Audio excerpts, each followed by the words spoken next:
Chapter 22, A Foolish Adventure. While praying for Carla the next morning, Ken felt overwhelmed by a sense of responsibility for the part he had played in leading her into her present danger. After all, he had introduced her to the field of psychic research and encouraged her to ever deeper involvement, even when she'd had little interest in it herself, and her editors at that time had not been supportive of this new direction her writing was taking. She wouldn't be associated with Frank and heading for who could say what ultimate delusion or destruction at the hands of the Nine, had it not been for his influence in the past. That realization became an overpowering burden. Instead of taking this feeling of guilt to God for forgiveness and asking his direction, Ken began to think of what he could do to make up for having led Carla astray, something to help her now. In that obsessive frame of mind, the insistent thought wouldn't leave him that he ought to call the CIA in San Francisco. It really didn't make sense, but driven now by a crushing sense of guilt, he became the victim of an irrational compulsion.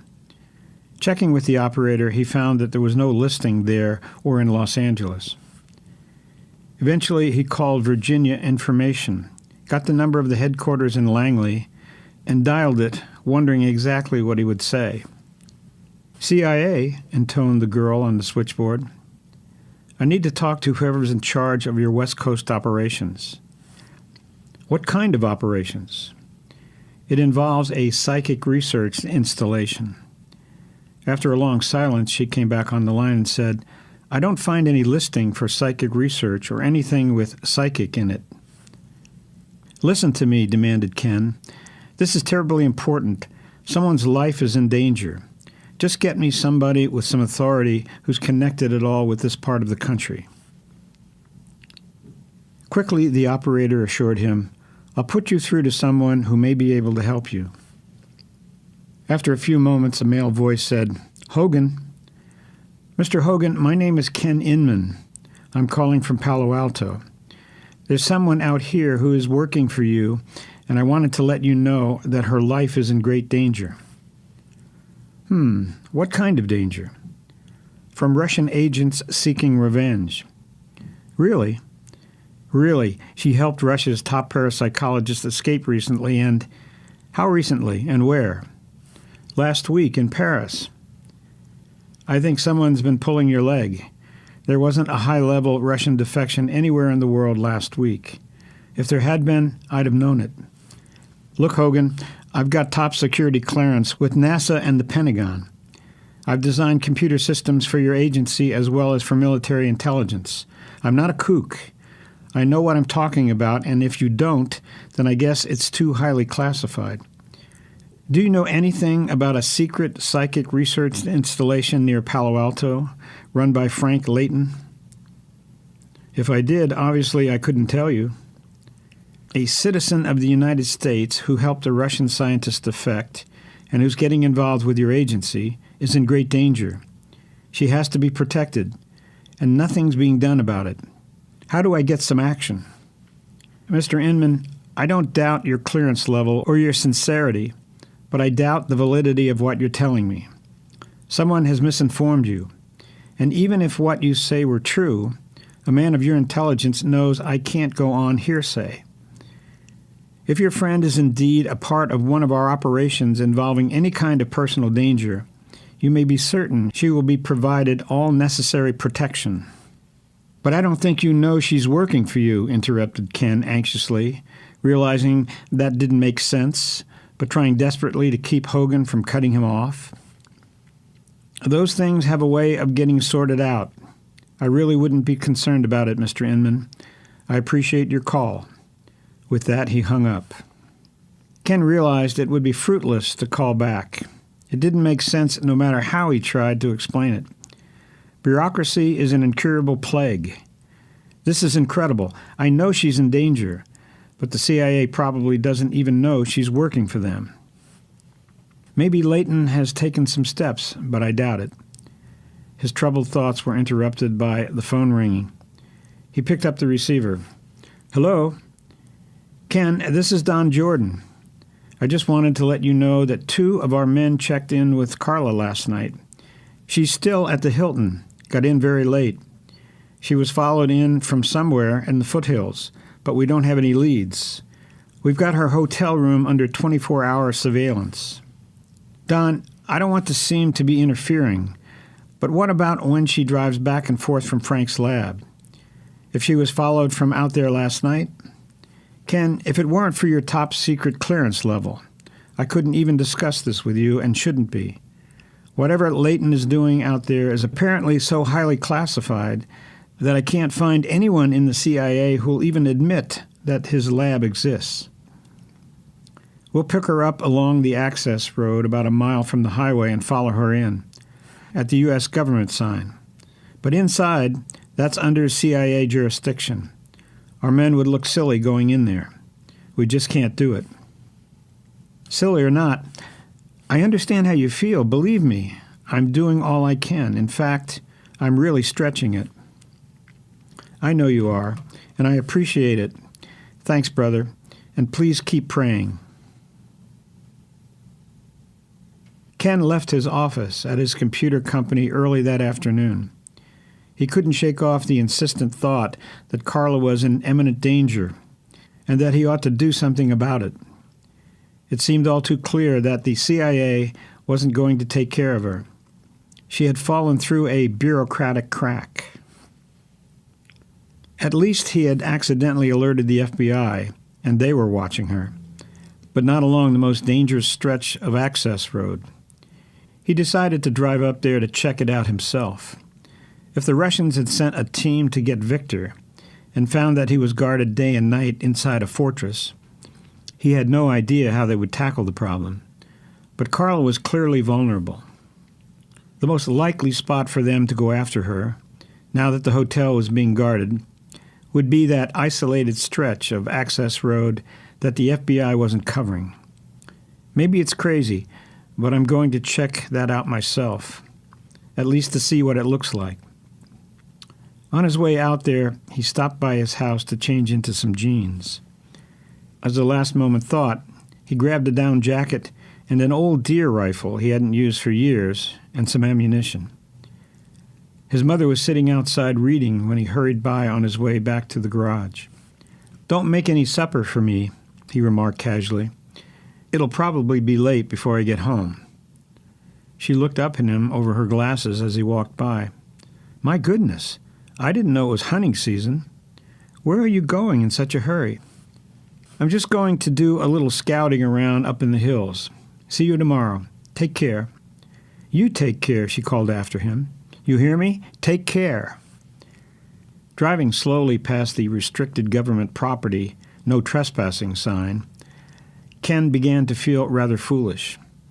It would be very embarrassing to meet Leighton, or Carla for that matter, on their way to Palo Alto. When he came within sight of the wall surrounding the property, he turned around, drove a few yards until he could not be seen from the installation. He then pulled over to the side and sat there with his engine idling. "So, I've looked it over.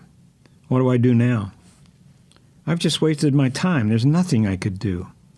He remembered seeing about 100 yards back toward the highway an opening in the trees next to the road that could conceal a vehicle. He decided to check it out on his way home. Dusk was now settling fast under the tall redwoods. When he came to the narrow clearing, he got out of his car and inspected it with his flashlight. It went deeper into the woods than he had thought, more than 20 feet, and he noticed there were tire tracks that continued back under the trees farther than necessary if one were merely turning around. Someone has been parking here. A hunter, perhaps. Poaching on government property? Not likely. Game is scarce in this area. The tracks look very fresh. A foolhardy thought crossed his mind, and he rejected it. But it came back again and again. Getting into his car, he drove on another quarter of a mile and pulled off the road as far as he could at one of the few spots where the shoulder was a bit wider than usual. Then he scribbled a note on a scrap of paper. Ran out of gas. I'll be right back. And stuck it under the windshield wiper. Loading the rifle, he put some extra ammunition in his pocket, locked the car, and started off down the road with the gun wrapped in the down jacket. 5 minutes of brisk walking brought him back to the narrow clearing. It was now after 6 o'clock and nearly dark. Suppose Russian agents are planning to use this spot tonight. Somebody parked in here very recently. I want to scare them away, but I'd also like to be able to identify them. How can I do that? Afraid to use his flashlight, he groped around until he found some large, loose branches, 2 nearby logs small enough for him to drag, and some hefty boulders. He carefully made a low barrier, somewhat less than a car length, inside the trees. A driver backing in would not be likely to notice it in the dark, especially if he had been there before and had been able to drive back much farther out of sight. Ken found a hiding place in a cluster of high ferns about 20 feet away, just behind a large tree. There he settled down to wait. The night air grew cold. Good thing he'd brought the heavy jacket. He shoved his hands deep down into its warm pockets. The rifle lay across his lap. 1 hour went by, then 2. He must have dozed off. The sound of a car engine approaching from the highway jolted him awake. Now he could see its lights coming intermittently through the trees. It slowed, stopped directly in front of him, then began to back into the narrow opening. Ken's heart began to pound. He released the safety and moved over to crouch up against the tree. In the dim illumination of backup lights, he could just make out the low barricade he constructed, but the driver apparently didn't see it. There was a crash as the tailpipe hit a large boulder, the grinding of another boulder under the gas tank, and a dull thump as the rear tire struck logs. Doors opened, and 2 men jumped out and ran back to investigate. The volley of angry words left no doubt that these men were Russians. He froze against the sheltering tree trunk. They shined flashlights on the debris and kicked at it in anger, then yelled something at the driver. He pulled the car up, and they started to move the rocks and logs out of the way. There were subdued mutterings as they held a brief consultation. Hurriedly, they got back into the car and drove off. So there is a Russian team on Carla's trail, and they had planned to wait for her here. I've got to get word to the FBI. Should he go to the guards at the gate? They'd probably just run him off, wouldn't even listen to him. And if he followed too quickly in the direction that the Russians had driven, they might be waiting for him. What if they came back? After about 20 minutes of anxious indecision, Ken cautiously made his way out to the road and, after an uneventful hike, reached his car. Nothing had been touched. The note was still on the windshield. Getting in, he drove out to the highway as fast as the curves would allow without seeing anyone. It seemed forever before he came to a public phone on the way into Palo Alto. From there, he dialed his friend Don Jordan's residence, a number that he knew by heart. After a few rings, there was a tired hello. It was Don's wife. "Gloria, is Don there?" "Who is this?" "Oh, Ken, I didn't recognize your voice. Don's getting dressed right now to go into the office. There's an emergency." "I've got an emergency, too. Something awfully urgent. Can you put him on for just a minute?" "Hold on." There was a brief wait, then, "Hello, I'm really in a rush, Ken. Listen, I was up on the road into Layton's fortress, and I ran into some Russian agents." "You did? How did you know they were Russians?" "I was hiding near a spot I thought someone might use to park out of sight, about 200 yards from the installation, when this car backed in. 2 of them got out, and they were talking Russian. Then they took off." "How long ago was that?" "About 40 minutes, maybe a little more." "You can be very thankful, Ken. We had 2 special agents in a car on that road beginning about 9 o'clock. waiting to follow Carla back to her hotel. They must have gotten there just before the Russians drove out. They radioed that they were attempting to pull over a car they had pursued out of the private road. They chased it down toward Palo Alto, and then it turned off to the north. By the time our backup units and the highway patrol found their car, our men were dead. We have an APB out, but we don't know who we're looking for. We have a vague description of the car, but no license number. You mean they were too much for your men to handle? Gasped Ken. Who are these guys? It's a special Russian team, like I suspected would be coming.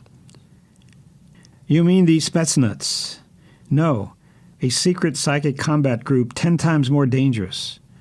We don't have anyone on the West Coast capable of dealing with them. We've sent to Virginia for some special commandos. They'll have that road blanketed by tomorrow night. What about Carla? I don't think she's in any immediate danger. We've probably scared them off, for the moment at least.